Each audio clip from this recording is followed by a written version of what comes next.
साधना का सात्विकीकरण। परंतु हम अपनी सब क्रियाएं ईश्वर को कब अर्पण कर सकेंगे? तभी जब वे सात्विक होंगी। जब हमारे सब कार्य सात्विक होंगे तभी हम उन्हें ईश्वरार्पण कर सकेंगे। यज्ञ, दान और तप सब सात्विक होने चाहिए। क्रियाओं को सात्विक कैसे बनाना चाहिए, इसका तत्व हमने 14वें अध्याय में देख लिया है। इस अध्याय में गीता उस तत्व का विनियोग बता रही है। सात्विकता की यह योजना करने में गीता का उद्देश्य दोहरा है। बाहर से यज्ञ, दान और तप रूप जो मेरी विश्व सेवा चल रही है, उसी को भीतर से आध्यात्मिक साधना का नाम दिया जा सकता है। सृष्टि की सेवा और साधना के भिन्न भिन्न कार्यक्रम नहीं होने चाहिए। सेवा और साधना ये दो भिन्न बातें हैं ही नहीं। दोनों के लिए एक ही प्रयत्न, एक ही कर्म। इस प्रकार जो कर्म किया जाए उसे भी अंत में ईश्वरार्पण करना है। समाज सेवा प्लस साधना प्लस ईश्वरार्पणता, यह योग एक ही क्रिया से सिद्ध होना चाहिए। यज्ञ को सात्विक बनाने के लिए दो बातों की आवश्यकता है: निष्फलता का अभाव और सकामता का अभाव। ये दो बातें यज्ञ में होनी चाहिए। यज्ञ में यदि सकामता होगी तो वह राजस यज्ञ हो जाएगा, और यदि निष्फलता होगी तो वह तामस यज्ञ हो जाएगा। यज्ञ में यदि सकामता होगी तो वह राजस यज्ञ हो जाएगा, और यदि निष्फलता होगी तो वह तामस यज्ञ हो जाएगा।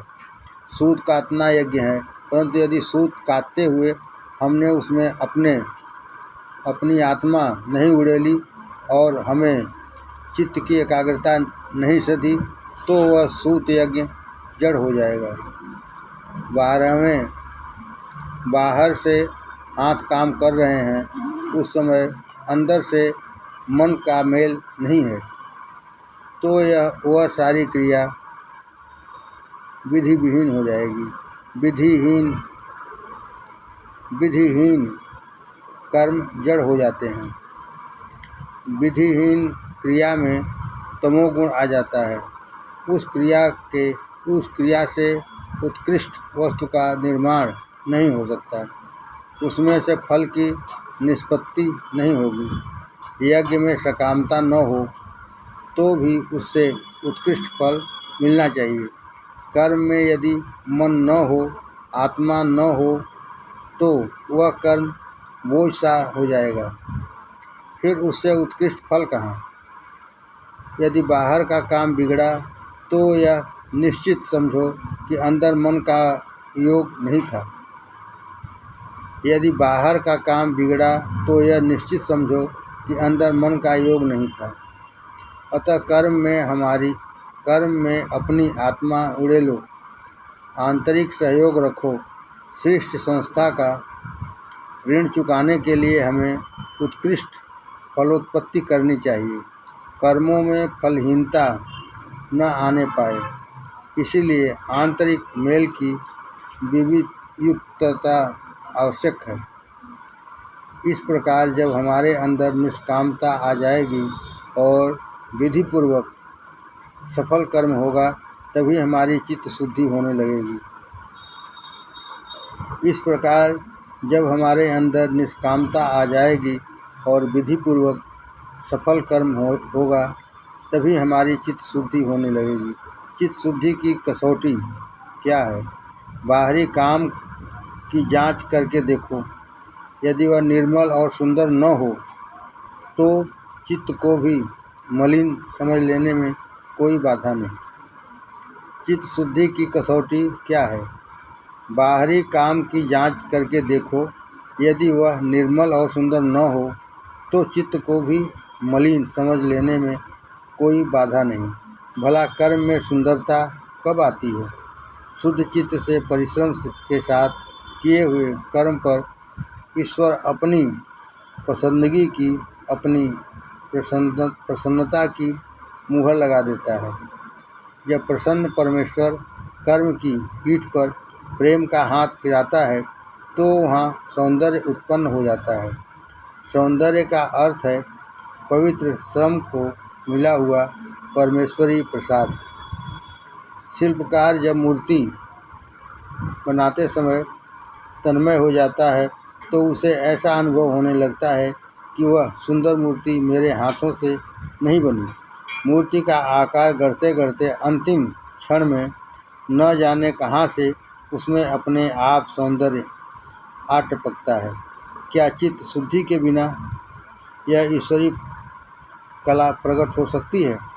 मूर्ति में जो कुछ स्वास्थ्य, माधुर्य, वह यही कि अपने अंतःकरण का सारा सौंदर्य उसमें उड़ेल दिया जाता है। मूर्ति के मानी है हमारे चित्त की प्रतिमा। हमारे समस्त कर्म हमारे मन की मूर्तियां हैं। अगर मन सुंदर है तो वह कर्ममय मूर्ति भी सुंदर होगी। बाहर के कर्मों की शुद्धि मन की शुद्धि से और मन की शुद्धि बाहर के कर्मों से जांच लेनी चाहिए।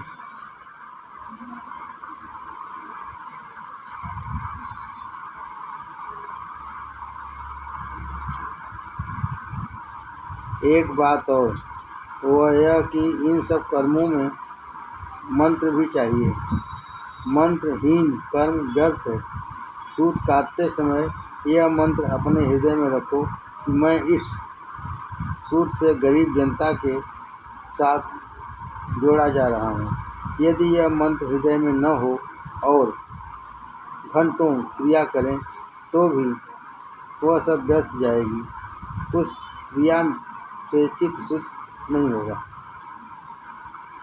कपास की पूनी में से अव्यक्त परमात्मा सूत्र रूप में प्रकट हो रहा है।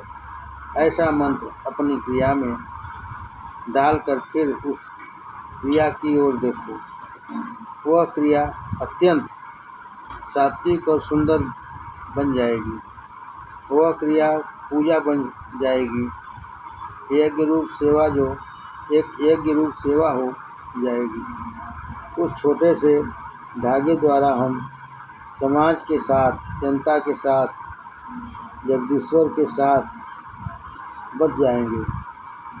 बाल कृष्ण के छोटे से मुंह में यशोदा माँ को सारा विश्व दिखलाई दिया।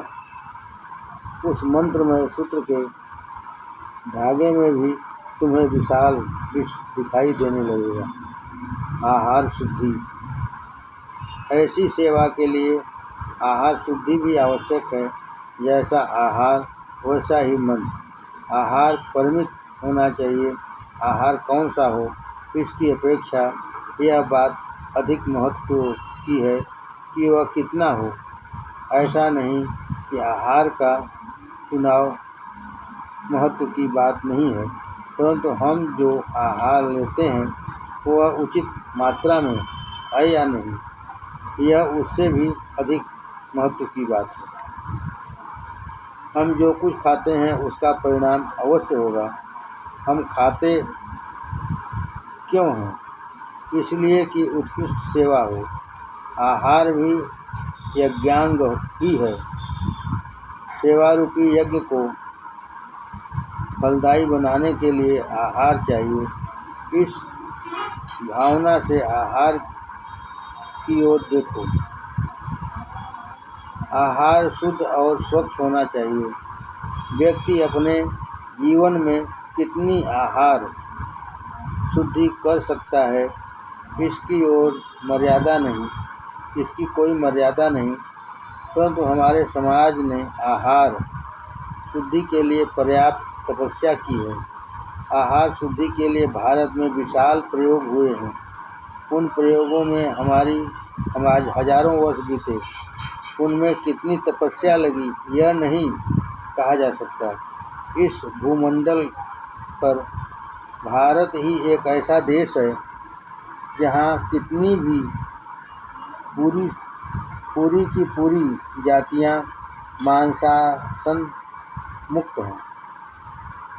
इस भूमंडल पर भारत ही एक ऐसा देश है जहां कितनी ही पूरी की पूरी जातियां मांसासन मुक्त हैं।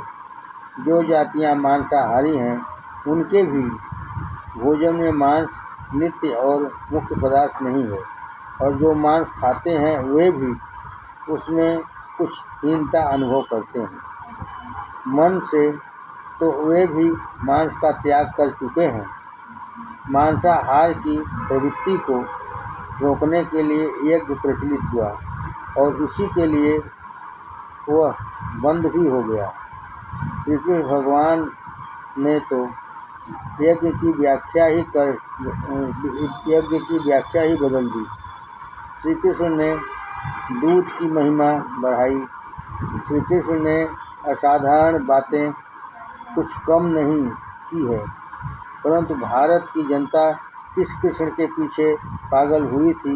भारतीय जनता को तो गोपाल कृष्ण यही नाम प्रिय है। वह कृष्ण जिसके पास गायें बैठी हुई हैं, जिसके अधरों पर मुरली धरी है, ऐसा गायों की सेवा करने वाला गोपाल कृष्ण ही आबाल वृद्धों का परिचित है। गोरक्षण का बड़ा उपयोग मांसाहार बंद करने में हुआ। गोरक्षण का बड़ा प्रयोग मांसाहार बंद करने में हुआ। गाय के दूध की महिमा बढ़ी और मांसाहार कम हुआ। फिर भी संपूर्ण आहार शुद्धि हो गई हो सो बात नहीं, हमें अब उसे आगे बढ़ाना है। बंगाली लोग मछली खाते हैं, यह देखकर कितने ही लोगों को आश्चर्य होता है, किंतु उसके लिए उन्हें दोष देना ठीक न होगा। बंगाल में सिर्फ चावल होता है, उससे शरीर को पूरा पोषण नहीं मिल सकता।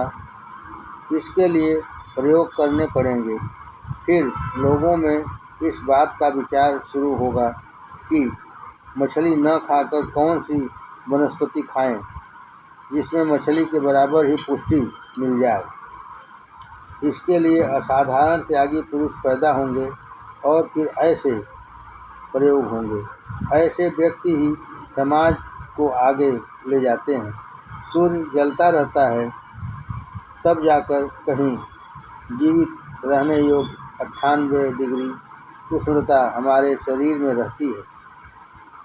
जब समाज में वैराग्य के प्रज्वलित सूर्य उत्पन्न होते हैं और जब वे बड़ी श्रद्धापूर्वक परिस्थितियों के बंधन तोड़कर बिना पंखों के अपने ध्येयाकाश में उड़ने लगते हैं, तब कहीं संसारोपयोगी अन्य अल्प स्वल्प वैराग्य का हम में संचार होता है। मांसाहार बंद करने के लिए ऋषियों को कितनी तपस्या करनी पड़ी थी। मांसाहार बंद करने के लिए ऋषियों को कितनी तपस्या करनी पड़ी थी, कितने प्राण अर्पण करने पड़े थे। इस बात का विचार ऐसे समय मेरे मन में आता है। सारांश यह है कि आज हमारी सामुदायिक आहार शुद्धि इतनी हुई है। अनंत त्याग करके हमारे पूर्वजों ने जो कमाई की है उसे गंवाओ मत। भारतीय संस्कृति की इस विशेषता को डुबाओ मत। हमें जैसे तैसे जीवित नहीं रहना है। जिसे किसी न किसी तरह जीवित रहना है, उसका काम बड़ा सरल है। पशु भी किसी न किसी तरह जी ही लेते हैं, तब क्या, जैसे पशु वैसे ही हम। पशु में और हम में अंतर है। उस अंतर को बढ़ाना ही संस्कृति वर्धन कहा जाता है। हमारे राष्ट्र ने मांसाहार त्याग का बहुत बड़ा प्रयोग किया। उसे और आगे ले जाओ। कम से कम जिस मंजिल तक हम पहुंच चुके हैं उससे पीछे तो मत हटो।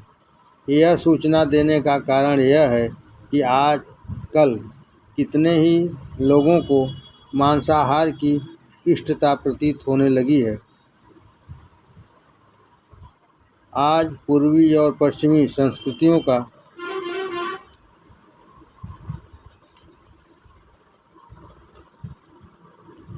एक दूसरे पर प्रभाव पड़ रहा है। मेरा विश्वास है कि अंत में इसका परिणाम अच्छा ही होगा। पाश्चात्य संस्कृति के कारण हमारी जड़ श्रद्धा हिलती जा रही है। यदि अंधश्रद्धा डिग गई तो कुछ हानि नहीं। जो अच्छा होगा वह टिक जाएगा और बुरा जलकर राख हो जाएगा। अंधश्रद्धा जाने पर उनके स्थान पर अश्रद्धा ही उत्पन्न होनी चाहिए। ऐसा नहीं कि केवल श्रद्धा ही अंधी होती है। केवल श्रद्धा ने ही अंध विश्लेषण का ठेका नहीं लिया है। अश्रद्धा भी अंधी हो सकती है। मांसाहार के बारे में आज फिर से विचार होना शुरू हो गया है। जो हो कोई नवीन विचार सामने आता है तो मुझे बड़ा आनंद होता है। लगता है कि लोग जग रहे हैं और धक्के दे रहे हैं। जागृति के लक्षण देखकर मुझे अच्छा लगता है। लेकिन यदि जगकर आंखें मलते हुए वैसे ही चल पड़ेंगे तो गिर पड़ने की आशंका रहेगी। अतः जब तक पूरे न जग जाएं, अच्छी तरह आंख खोलकर देखने न लग जाएं, तब तक हाथ पैरों को मर्यादा में ही रखना अच्छा है। विचार खूब कीजिए, आड़े तिरछे उल्टे सीधे चारों ओर से खूब सोचिए। धर्म पर विचार की कैंची चलाइए। धर्म पर विचार की कैंची चलाइए। इस विचार रूपी कैंची से जो धर्म कट जाए, समझो कि वह 3 कौड़ी का था। इस तरह जो टुकड़े कट छट जाएं, उन्हें जाने दो। तुम्हारी कैंची से जो न कटे बल्कि उससे उल्टी तुम्हारी कैंची ही टूट जाए, वही धर्म सच्चा है। धर्म को विचारों से डर नहीं। अतः विचार तो करो, परंतु काम एकदम मत कर डालो। अध जगह रहकर यदि कुछ काम करोगे तो गिरोगे। विचार जोरों से चले, फिर भी कुछ देर आचार को संभाले रखो। अपनी कृति पर संयम रखो। अपनी पहले की पुण्याई मत गंवा बैठो। अविरोधी जीवन की गीता की योजना।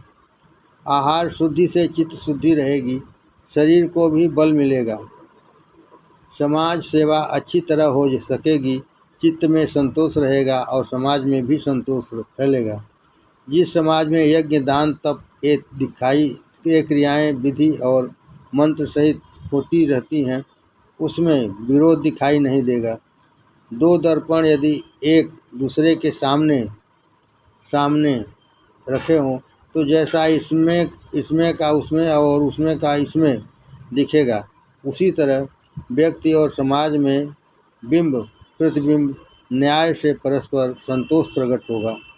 जो मेरा संतोष है वही समाज का है और जो समाज का है वही मेरा। इन दोनों संतोषों की हम जांच कर सकेंगे और हम देखेंगे कि दोनों एक रूप हैं। सर्वत्र अद्वैत का अनुभव होगा। द्वैत और द्रोह अस्त हो जाएंगे। ऐसी सुव्यवस्था जिस योजना के द्वारा हो सकती है, उसी का प्रतिपादन गीता कर रही है। अगर अपना दैनिक कार्यक्रम हम गीता की योजना के अनुसार बनाएं तो कितना अच्छा हो।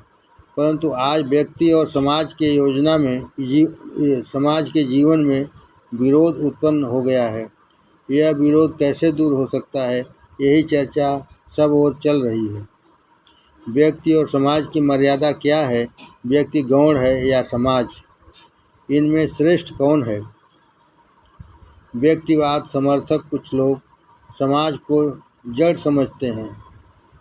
सेनापति के सामने कोई सिपाही आता है तो सेनापति उससे बोलते समय सौम्य भाषा का उपयोग करता है।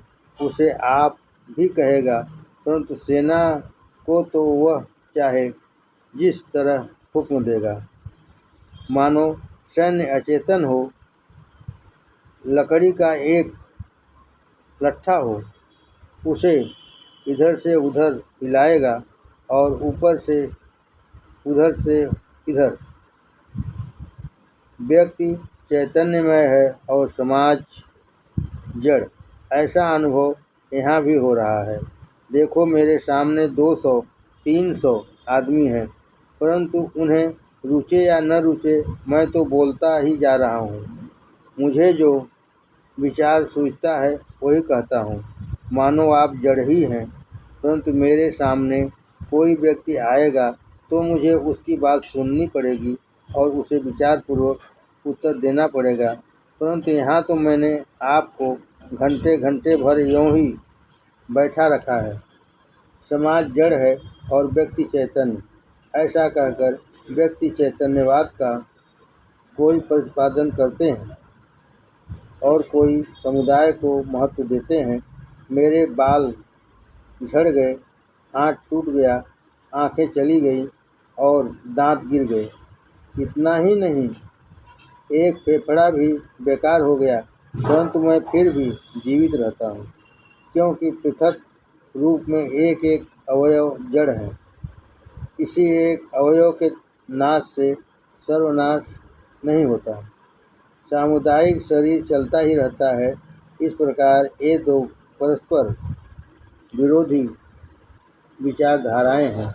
आप जिस दृष्टि से देखेंगे वैसा ही अनुमान निकालेंगे। जिस रंग का चश्मा उसी रंग की सृष्टि।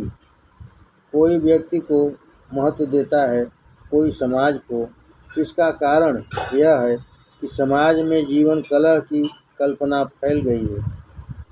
परंतु क्या जीवन कलह के लिए है? इससे तो फिर हम मर क्यों नहीं जाते? कलह तो मरने के लिए है। तभी तो हम स्वार्थ और परमात्मा में भेद डालते हैं। जिसने पहले पहल यह कल्पना की कि स्वार्थ और परमात्मा में अंतर है, उसकी बलिहारी है।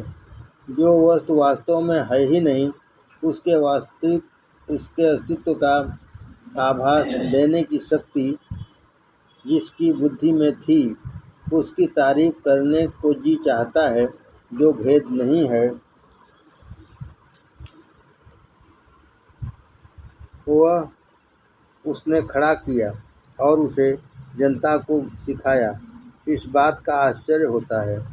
चीन की दीवार के जैसा ही यह प्रकार है।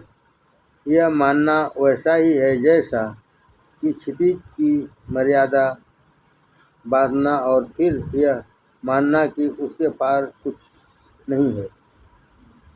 इन सब का कारण है आज यज्ञमय जीवन का अभाव। इसी से व्यक्ति और समाज में भेद उत्पन्न हो गया है। परंतु व्यक्ति और समाज में वास्तविक भेद नहीं किया जा सकता।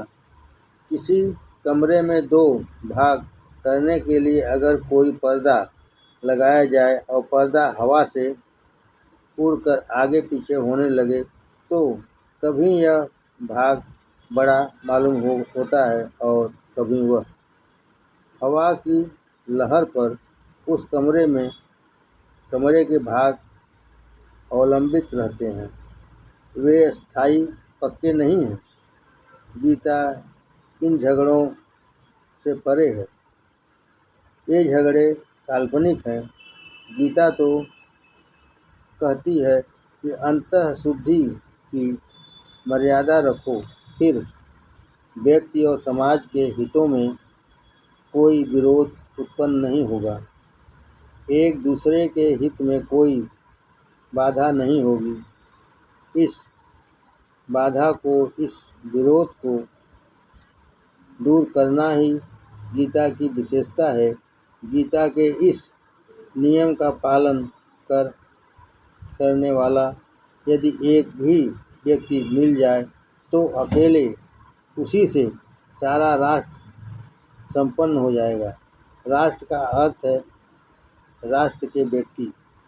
जिस राष्ट्र में ऐसे ज्ञान और आचरण संपन्न व्यक्ति नहीं है उसे राष्ट्र कैसे मानेंगे। भारत क्या है? भारत रविंद्रनाथ है, भारत गांधी है, या इसी तरह के 5-10 नाम। बाहर का संसार भारत की कल्पना इन्हीं 5-10 व्यक्तियों से करता है। प्राचीन काल के 2-4, मध्यकाल के 4-5 और आज के 8-10 व्यक्ति ले लीजिए और उनमें हिमालय, गंगा आदि को मिला दीजिए, बस हो गया भारत। यही है भारत की व्याख्या। बाकी सब है इस व्याख्या का भाष्य। भाष्य यानी सूत्रों का विस्तार। दूध का दही और दही का छाछ मक्खन। झगड़ा दूध दही छाछ मक्खन का नहीं है। दूध का कस देखने के लिए उसमें मक्खन कितना है यह देखा जाता है। इसी प्रकार समाज का कस उसके व्यक्तियों पर से निकाला जाता है। व्यक्ति और समाज में कोई विशेष नहीं है। विरोध हो भी कैसे सकता है? व्यक्ति में भी विरोध न होना चाहिए। यदि एक व्यक्ति से दूसरा व्यक्ति अधिक संपन्न हो जाए तो इससे बिगड़ेगा क्या? हाँ, कोई भी विपन्न अवस्था में न हो और संपत्ति वालों की संपत्ति समाज के काम आती रहे। बस मेरी दाहिनी जेब में पैसे हैं तो क्या, बाईं जेब में हैं तो क्या, दोनों जेबें में आखिर हैं तो मेरी ही है। कोई व्यक्ति संपन्न होता है तो उससे मैं संपन्न होता हूँ, परंतु राष्ट्र संपन्न होता है, ऐसी युक्ति साधी जा सकती है। परंतु हम भेद खड़े करते हैं। धड़ और सिर अलग अलग हो जाएंगे तो दोनों मर जाएंगे। अतः व्यक्ति और समाज में भेद न करो। गीता यही सिखाती है कि एक ही क्रिया स्वार्थ और परमार्थ को किस प्रकार अविरोधी बना देती है। मेरे इस कमरे को हवा में और बाहर की अनंत हवा में कोई विरोध नहीं है। यदि मैं इनमें विरोध की कल्पना करके कमरा बंद कर लूँगा तो दम घुटकर मर जाऊँगा। अविरोध की कल्पना करके मुझे कमरा खोलने दो तो वह अनंत हवा भीतर आ जाएगी।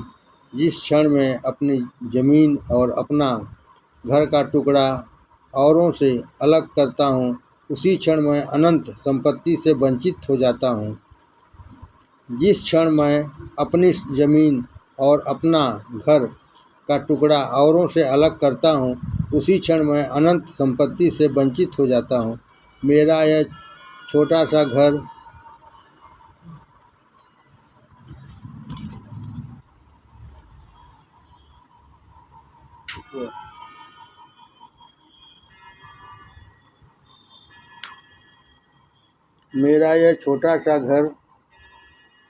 जलता है, गिरता है तो मैं समझकर ही मेरा सर्वस्व चला गया रोने पीटने लग जाता हूँ।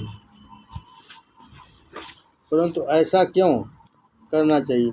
क्यों रोना पीटना चाहिए? पहले तो संकुचित कल्पना करें और फिर रोएं। ये 500 रुपये मेरे हैं, ऐसा कहा कि सृष्टि की अपार संपत्ति से मैं दूर हुआ। ये 2 भाई मेरे हैं, ऐसा समझा कि संसार के असंख्य भाई मुझसे दूर हो गए। इसका हमें ध्यान नहीं रहता। मनुष्य अपने को कितना संकुचित बना लेता है। वास्तव में तो मनुष्य का स्वार्थ ही परमार्थ होना चाहिए। गीता ऐसा ही सरल सुंदर मार्ग दिखा रही है, जिससे व्यक्ति और समाज में उत्तम सहयोग हो। जीभ और पेट में क्या विरोध है? पेट को जितना अन्न चाहिए उतना ही जीभ को देना चाहिए। पेट ने बस कहा कि जीभ को देना बंद कर देना चाहिए। पेट एक संस्था है तो जीभ दूसरी संस्था। मैं इस संस्थाओं का सम्राट हूँ। इन सब संस्थाओं में अद्वैत ही है। कहाँ से ले आए यह अभागा विरोध? जिस प्रकार एक ही देह की इन संस्थाओं में वास्तविक विरोध नहीं है, प्रत्युत सहयोग है, उसी प्रकार समाज में इस सहयोग को बढ़ाने के लिए ही गीता चित्त शुद्धि पूर्वक यज्ञ दान तप क्रिया का विधान बताती है। ऐसे कर्मों से व्यक्ति और समाज दोनों का कल्याण होता है। जिसका जीवन यज्ञमय है वह सबका हो जाता है। प्रत्येक पुत्र को ऐसा मालूम होता है कि माँ का प्रेम मुझ पर ही है। उसी प्रकार यह व्यक्ति सबको अपना मालूम होता है। सारी दुनिया को वह प्रिय और अपनाने योग्य लगता है। सभी को ऐसा मालूम होता है कि वह हमारा प्राण है, मित्र है, सखा है। ऐसा पुरुष तो पहावा जनांश वाटे हा असावा। ऐसा पुरुष तो धन्य है, लोग उसे अनन्य रूप से चाहते हैं। ऐसा समर्थ रामदास ने कहा है। ऐसा जीवन बनाने की युक्ति गीता ने बताई है।